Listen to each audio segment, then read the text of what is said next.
আমাকে এই পর্যায়ে পরিচালনা করেছেন ভোলা ৪ আসনের সাবেক এমপি নাজিমুদ্দিন আলম ভাই,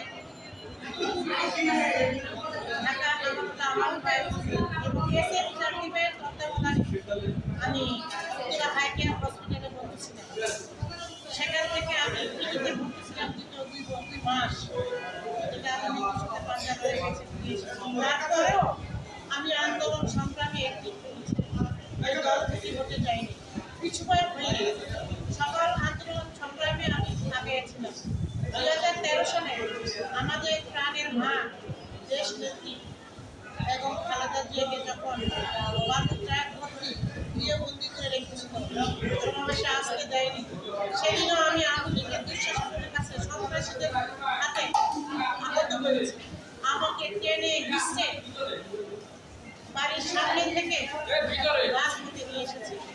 এখানে নিয়ে যাওয়া রাস্তার সাথে আমার কাপড় চোপড় ছিঁড়ে গেছে, আমি রক্তাক্ত হয়েছি।